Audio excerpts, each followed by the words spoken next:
over-caution. Some people never will have much. They're too cautious. Now, you can also be too reckless, but you can also be too cautious. This is called the timid approach to life. I used to say, what if this happens? It's called the language of the poor. What if this happens? And on top of that, if this was to happen, look at the fix I'd be in. I better not try. To not make a decision also has a cost. And sometimes the cost of not making a decision is far worse than the cost of making a decision, even if the decision is risky. And so one of the things you can derive from that, and this is very useful, I think, is that you're screwed no matter what you do. So then you think, okay, well, I'm trying to make this decision. I'm going to go try to do something difficult. Isn't that terrifying? And you think, yeah, but wait a minute. What's really terrifying is not doing it. Fear, ladies and gentlemen, can hold you back from doing something that you know within yourself that you're capable of doing, but it will paralyze you. And it seems like you're in a hypnotic spell. I ask you a question, what is the benefit? What's the benefit of allowing fear to hold you back? What's the benefit of giving up on yourself, of not stepping out on life and taking life on? What is the benefit for you? What's the plus in that? You're going to make some mistakes. You're going to hurt some folks' feelings. You're going to create some enemies whenever you decide that you want to begin to take life on. You've got to ask yourself, how long am I going to allow this to hold me back?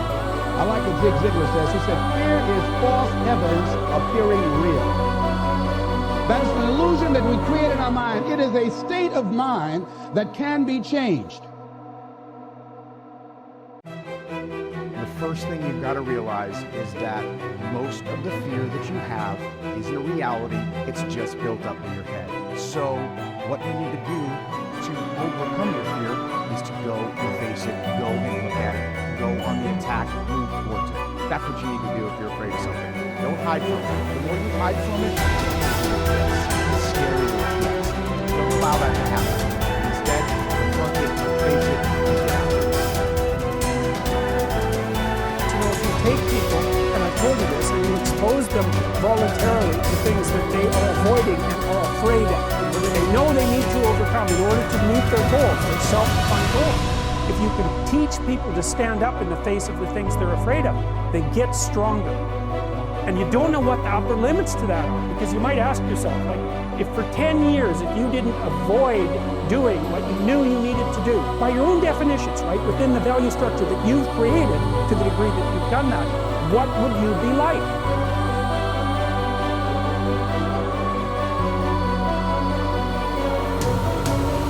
There is nothing that can resist the force of perseverance. The way ahead of all of us is not clear sailing, but all hard passages can be bridged if you just think they can and concentrate on how to do it. But if you think the obstacles are unsurmountable, you will not, of course, try, and even if you do, it will be in only a half-hearted way, a way that accomplishes nothing. Many men will not begin an undertaking unless they feel sure they will succeed in it. What a mistake! This would be right if we were sure of what we could and could not do. But who knows? There may be an obstruction there now that might not be there next week. There may not be an obstruction there now that will be there next week. The trouble with most persons is that just as soon as they see their way blocked, they lose courage. They forget that usually there is a way around the difficulty. It's up to you to find it. If you tackle something with little effort, when the conditions call for a big effort, you will of course not win. Tackle everything with the feeling that you will utilize all the power within you to make it a success. This is the kind of concentrated effort that succeeds. Most people are beaten before they start. They think they are going to encounter obstacles, and they look for them instead of for means to overcome them. The result is that they increase their obstacles instead of diminishing them. Have you ever undertaken something that you thought would be hard, but afterwards found it to be easy? That is the way a great many times. The things that look difficult in advance turn out to be easy of conquest when once encountered.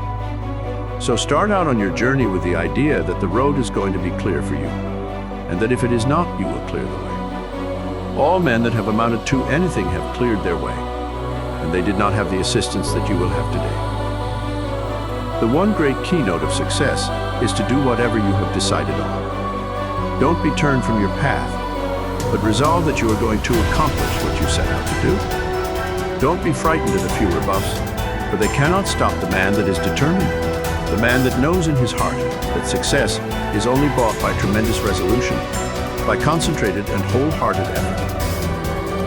He who has a firm will, says Willink, molds the world to himself. People do not lack strength, says Victor Hugo. They lack will. It is not so much skill that wins victories, as it is activity and great determination.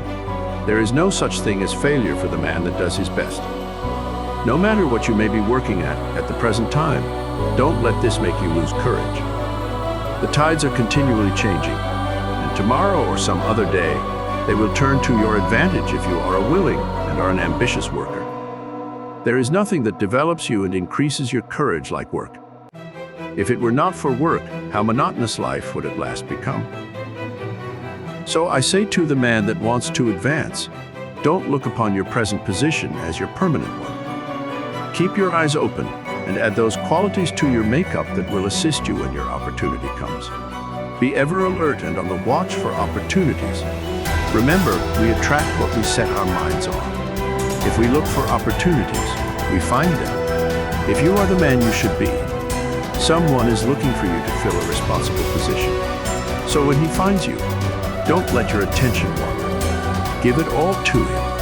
Show that you can concentrate your powers, that you have the makeup of a real man. Show no signs of fear, uncertainty, or doubt. The man that is sure of himself is bound to get to the front. No circumstances can prevent him.